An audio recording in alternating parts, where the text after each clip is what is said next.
नमस्कार प्यारे साथियों। कैसे हैं आप सब? आई होप कि सब एकदम बढ़िया होंगे और बहुत ही अच्छी तरीके से अपनी तैयारी कर रहे होंगे। तो चलिए भाई, एक प्यारी सी क्लास की हम लोग शुरुआत करते हैं और बढ़िया तरीके से चीज़ों को बताते हैं। सबसे पहले आज की क्लास में हम लोग क्लोज टेस्ट पर बात करने वाले हैं कि जो क्लोज टेस्ट होता है आपका कॉम्प्रिहेंशन के अंदर, क्लोज टेस्ट जो आता है उसको सॉल्व करने के क्या अप्रोचेस होते हैं और वो किस तरीके से एग्ज़ाम में पूछा जाता है, सारी बातें हम लोग करेंगे। आप ये मान के चलिए कि मैंने कहा था इस सीरीज़ के अंदर हम आपको 3 क्लासेस देने वाले हैं जो कि टिप्स पर बेस्ड हैं कि कॉम्प्रिहेंशन वाला जो पार्ट होता है उसको कैसे किया जाता है। अब उसके अंदर मैंने आपको बताए थे 3 तरीके के क्वेश्चन आते हैं। एक तो आपका पैराजंबल का क्वेश्चन हो गया, पैराजंबल या सेंटेंस जंबल, ठीक है। फिर दूसरा आपका क्लोज टेस्ट वाले क्वेश्चन होते हैं भाई। और तीसरा एक तरीका होता है जो कि आपका रीडिंग कॉम्प्रिहेंशन वाला पार्ट होता है, जिसमें एक पैसेज आपको दे दिया जाता है, उसमें से क्वेश्चंस के आंसर आपको बनाने होते हैं।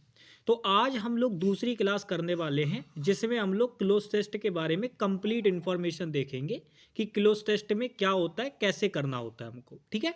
तो चलिए शुरू करते हैं। सबसे पहले हम जानते हैं कि क्लोज टेस्ट होता क्या है। तो मेरे भाई बस आप ये मान के चलो, जो क्लोज टेस्ट होता है वो आप लोगों को पूरा का पूरा एक पैसेज टाइप का दे दिया जाता है।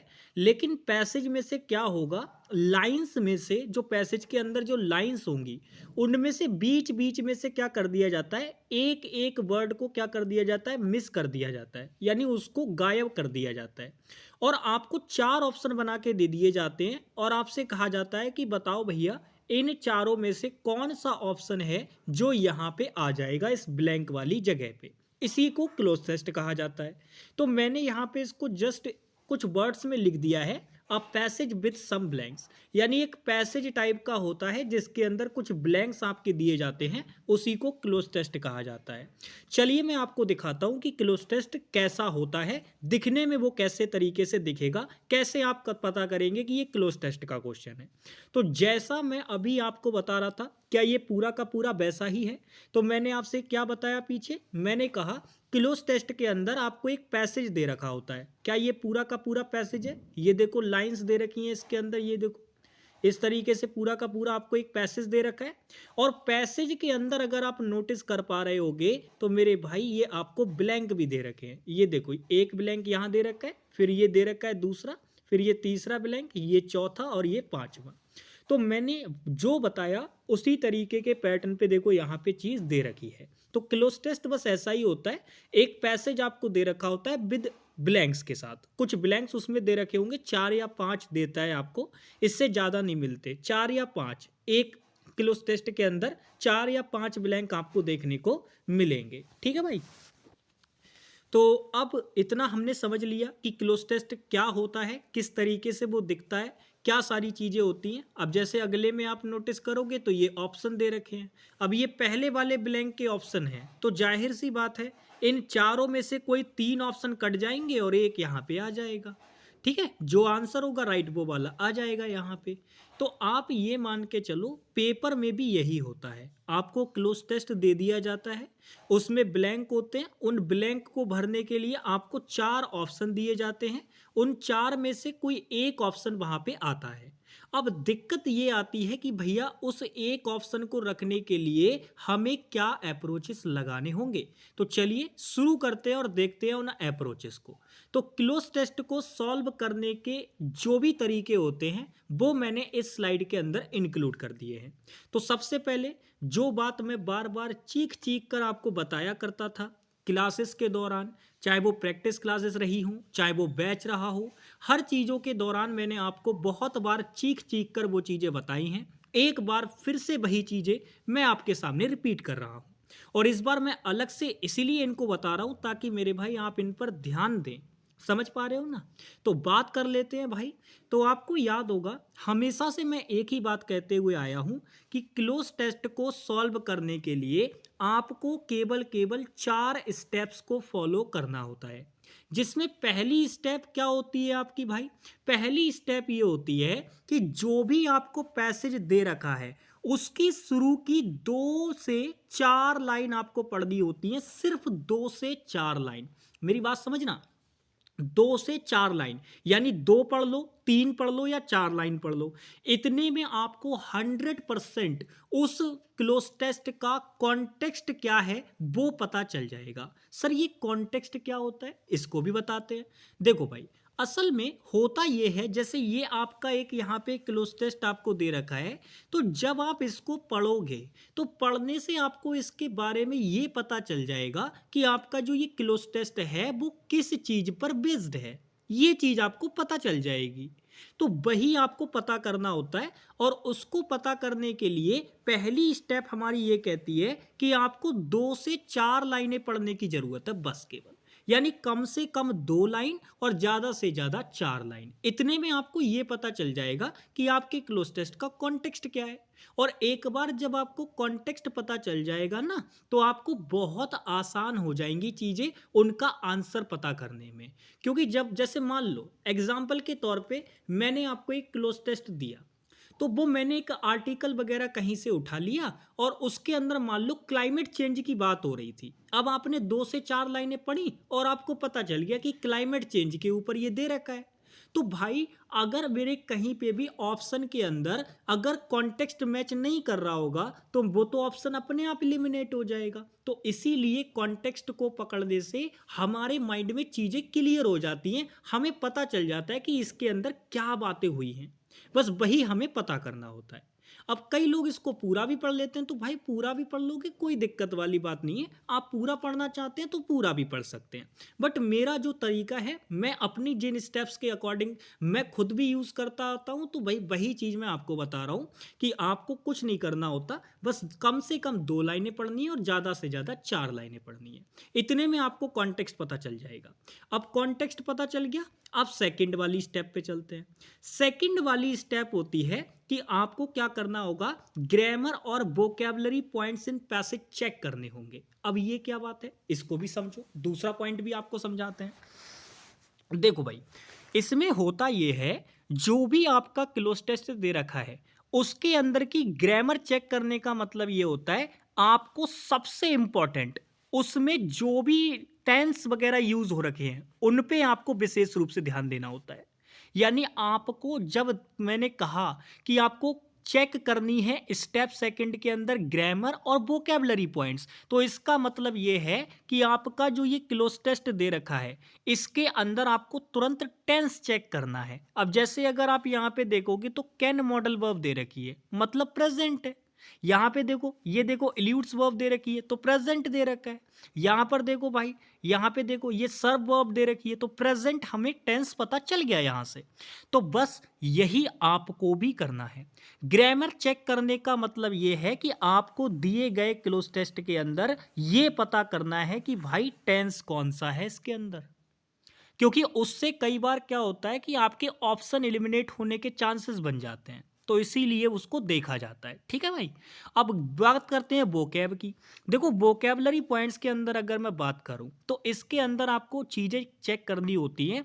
जैसे मान लो अब ये आया आपके सामने, तो जब आप इसको पढ़ोगे ना तो आपको पढ़ के ये पता चल जाएगा कि इसके अंदर कैसे कैसे वर्ड इंक्लूड हो रखे हैं। जैसे ये डिस्क्रिप्शन वर्ड हो गया, एप्रीहेंडेड वर्ब हो गया, मैनिफेस्टेशन हो गया, नॉन वर्बल हो गया, यहाँ पे इंडिकेटर हो गया, एग्जिस्टेंस हो गया, यहाँ पे देखो ये आपका एसेंस वर्ड हो गया।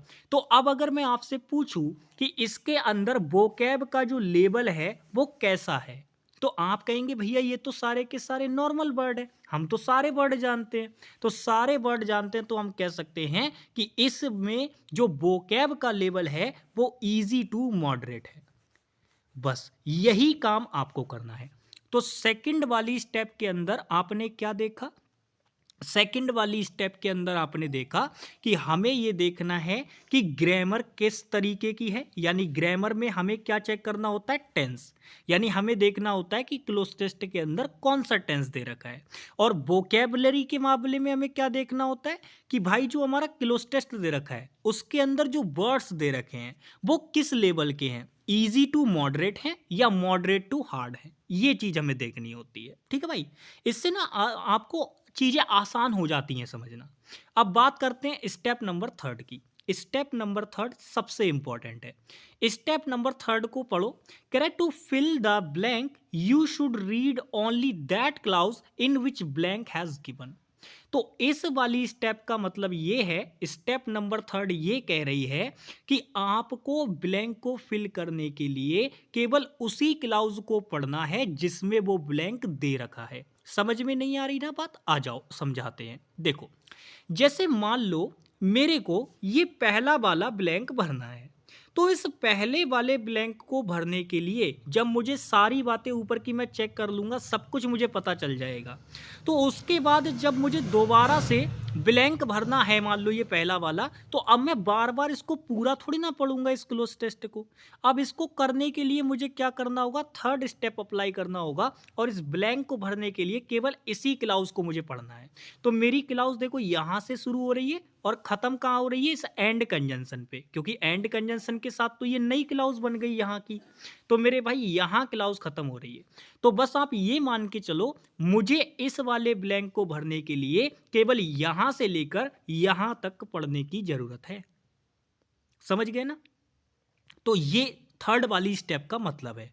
समझ में आ गया? थर्ड वाली स्टेप का मतलब क्या हुआ कि भाई ब्लैंक को भरने के लिए आपको केवल उसी वाली क्लाउज को पढ़ना है जिसमें वो ब्लैंक दे रखा है। हाँ, कई बार ऐसा होगा कि आप जब उसको पढ़ेंगे तो आपको हो सकता है कि आंसर ना भी मिले। तो ऐसे केस में आप बैकवर्ड रीडिंग और फॉरवर्ड रीडिंग का यूज करेंगे। मैं आगे बताऊंगा, अभी टेंशन नहीं लेना है। कैसे करते हैं वो मैं अभी आगे बताऊंगा। तो ये बात आप समझ गए? तो मुझे जरा एक बार बताओ, ये तीनों स्टेप आपको समझ में आ गई। अब बात करते हैं फोर्थ स्टेप की। तो मेरे भाई जो फोर्थ स्टेप होती है आपकी, वो होती है ऑप्शन एलिमिनेशन मेथड। यानी आपको जो भी ऑप्शन, भाई 4 ऑप्शन आपको दे रखे होंगे, जाहिर सी बात है 4 में से कोई एक ऑप्शन ही राइट आंसर होगा, बाकी के जो 3 होंगे वो गलत होंगे। तो जो ये 3 ऑप्शन होंगे आपके जो गलत वाले, इनको आप एलिमिनेट भी करेंगे, तभी आपको आंसर निकालने में आसानी होगी। समझ पा रहे हैं मेरी बातों को? तो 4 में से 3 ऑप्शन जो गलत दे रखे होंगे, उनको हटाने के लिए आप किसका यूज करेंगे? ऑप्शन एलिमिनेशन मेथड का यूज करेंगे। ठीक है भाई, आशा करता हूं कि आप ये चीज को भी समझ गए होंगे। तो देखो भाई, क्लोज टेस्ट करने के लिए जो 4 स्टेप मैं आपको वर्बल बताते हुए आया हूं, जब भी मैं आपको क्लोज टेस्ट कराता हूं, तो बस मैं यही 4 स्टेप के थ्रू यूज करके आपको कराता हूं क्लोज टेस्ट, और अच्छे से आपको समझ में भी आती हैं चीजें। बस आज मैंने आप लोगों को वो चीजें रिटर्न में प्रोवाइड करा दी कि देखो भाई ये चारों स्टेप होती है। ठीक है ना?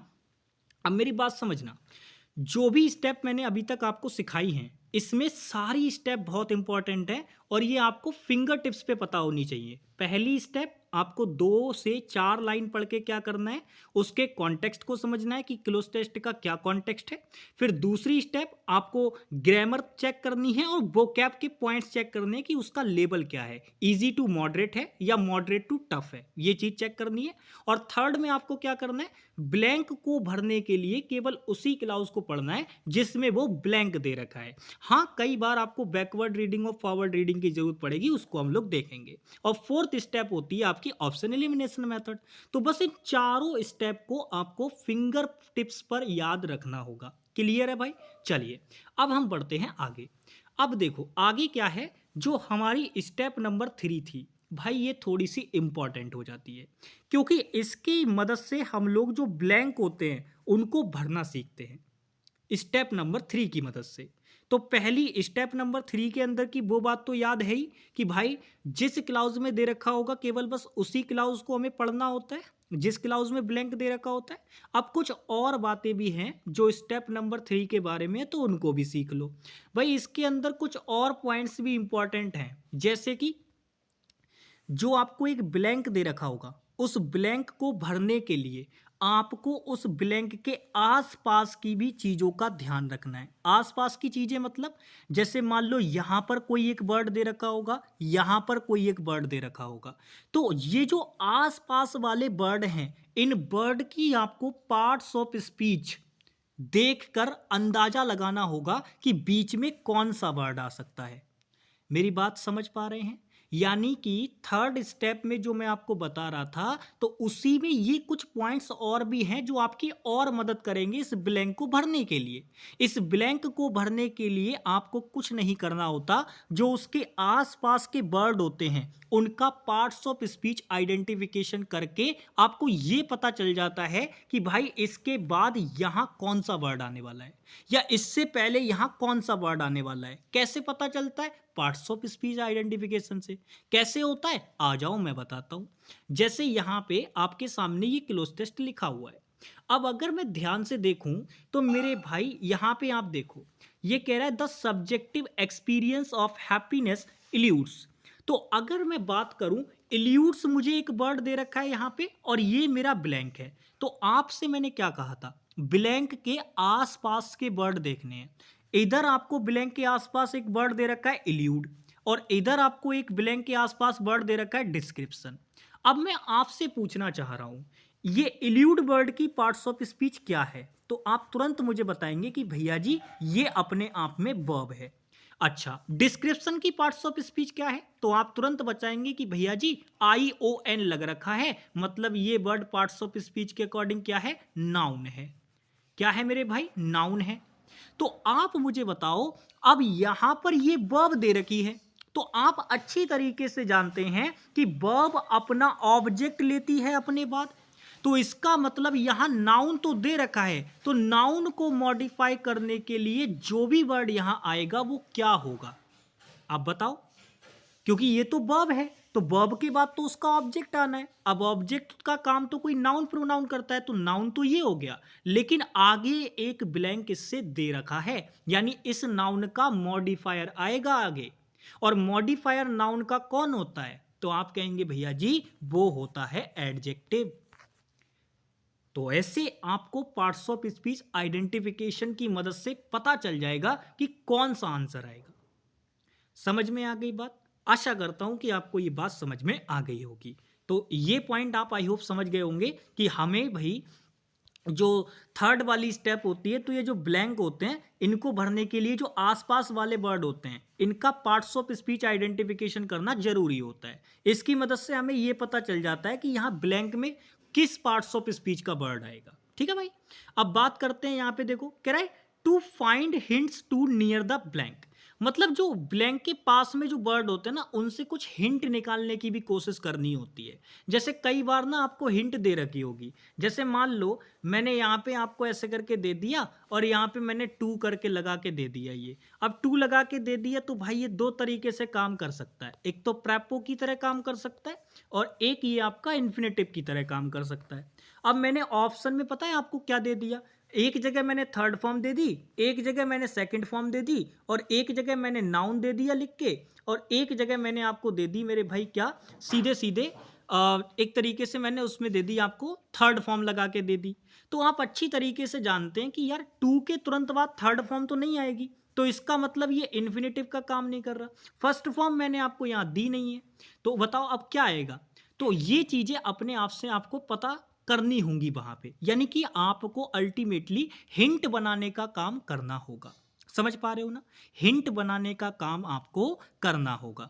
जैसे और मैं आपको तरीका बताऊं, तो मान लो जैसे मैंने आपको एक ब्लैंक दिया, अब ब्लैंक में क्या है, ब्लैंक से पहले आपको सब्जेक्ट दे रखा है और वो सब्जेक्ट आपको दे रखा है सिंगुलर। तो क्या आपको यहां से हिंट नहीं मिल गई कि भाई अगर सब्जेक्ट सिंगुलर है तो इस ब्लैंक में तुरंत आने वाली जो वर्ब होगी वो भी सिंगुलर होगी? तो ऐसी हिंट आपको पता करनी आनी चाहिए। ठीक है ना?